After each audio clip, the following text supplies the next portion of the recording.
Yeah, we on Boss Talk TV. Shout out to E. He the reason you see me. Music producer Quincy Jones has died aged 91, and we can't really understate how huge this is. Rachel Venables joins us on set.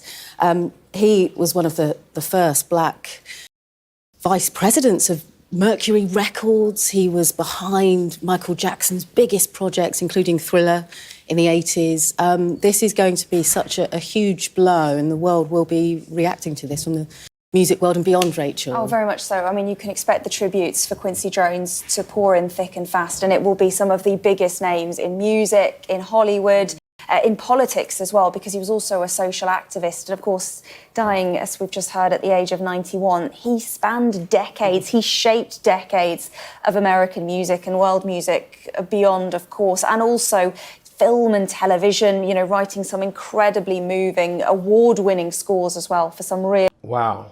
Man, Quincy Jones, man, passes away at 91, man. We can't, you know, stress enough the things that he done, you know, during his run of life. Man, it's really, it's tough and untouchable, man, when you look back at all of the things that, from Ray Charles to Michael Jackson, he had his hand in a little bit of everything that was going on.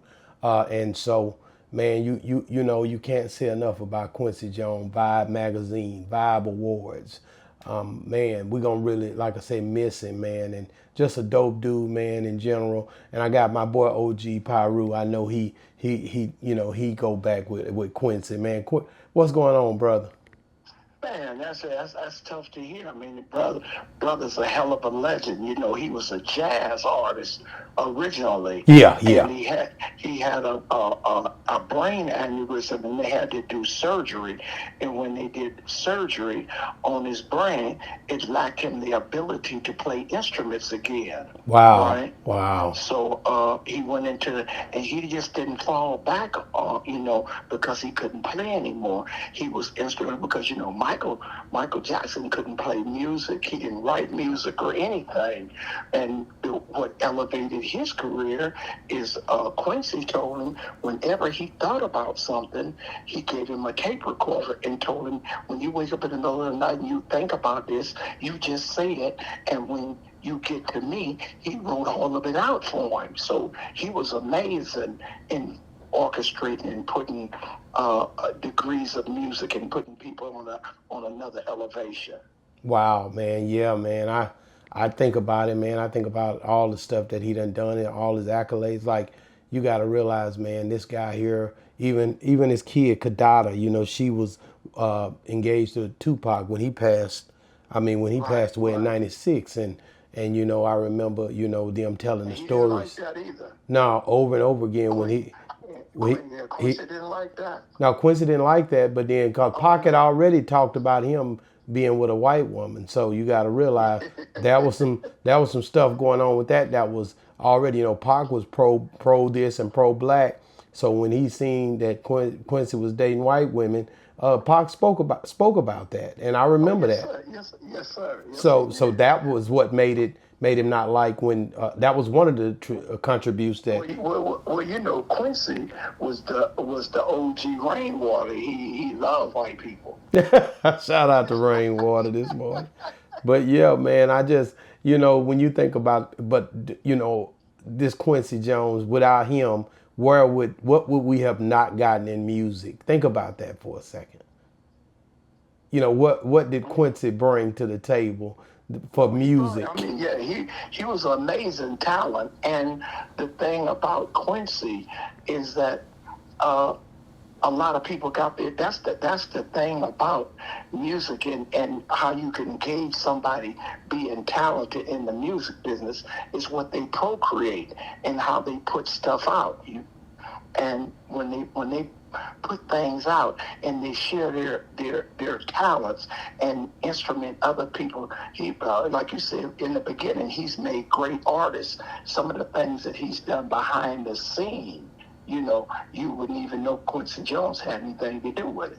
Yeah, he was hands on deck when it came down to stuff that, you know, basically, you know, when it came to music. I remember the award show. You remember when Snoop was on stage with him when they got to fighting in there, and they had done snuck Dre, and you know, a lot of people allegedly say it was Suge's people that snuck Dre. There's all kind of stuff. I didn't never really get that story just down packed, but I do know that was a hell of a night. That was a thing that basically where you've seen people facial expressions, including Quincy's and Snoop Dogg's. I believe "Drop It Like It's Hot" was really one of the popular songs at the time. That's the amazing thing about him. He just didn't, even though, you said him and Pac about white folks, he wasn't stuck in an era that he didn't embrace rap music. Correct. He wasn't. He was a little bit better off than Bill was, wasn't he? He was Oh yeah, for sure. You look at certain artists, and I don't say this begrudgingly, but you look at Stevie Wonder. As great as Stevie Wonder is, he's never procreated another artist. That's correct. He's never given back. You get what I'm saying? Mm-hmm. So he won't work with anybody. He holds his stuff in. So I don't look at that as a great person.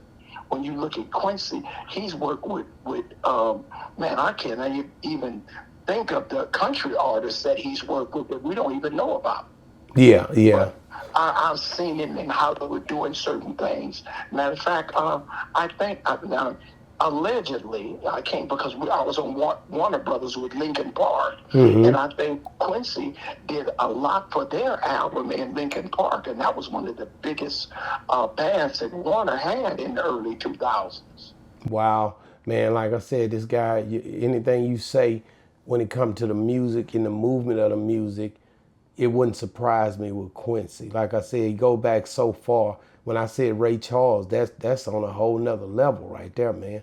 Like you know, to deal with Ray Charles and to help usher in the way Ray Charles dealt with music, man, it's crazy the way that thing, spiraled and the way that but the one thing we got to remember is though, man, we all headed that way, but this man lived to be 91 years old, which is a great ripe age, bro. For a black artist, you think about Curtis Mayfield, Marvin Gaye, all of them. All of them, bro, they didn't live to be no 80s or 70s. This brother lived to be 91 years old. Yeah. So that's big. That's a blessing right there. That's a testimony that he did enough in life that he didn't have to really go through no real. I haven't heard him about being in a hospital for no long times or nothing like that. Yeah, the only time just that brain aneurysm. But one thing I can tell you, man, is just he gonna truly be missed. We didn't see much of him at the end because he been gotten of age. You didn't hear much about him, but you know that his legacy was still legendary, and you knew that hey, man, this guy is one that we're gonna truly miss, man. Make sure you guys like and subscribe to the channel. Make sure you guys get into the comments, man. Let us know how you feel. Give us some of those experiences that you had with Quincy Jones, far as the music go, from Michael Jackson to all of the different Mercury records, everything that he was a part of. Get in the comments. Let us know. Vibe Awards. What was something that Quincy Jones did? And while you're saying that, I got to point this out. Okay. Quincy came to Compton. Quincy came to Compton? Yes, sir. He sure did. Wow. Yes, we did. They did an event at when it was Cressy Park. Quincy Jones came and performed at Cressy Park. Wow, that's huge, man. Like I said, man, just giving back and doing things like that, man. You there are so many people with so many different stories, man. Like I said, we're gonna truly miss him. 91 years old, man. Make sure you guys get in the comments again. Just give us your experiences with Quincy Jones, man.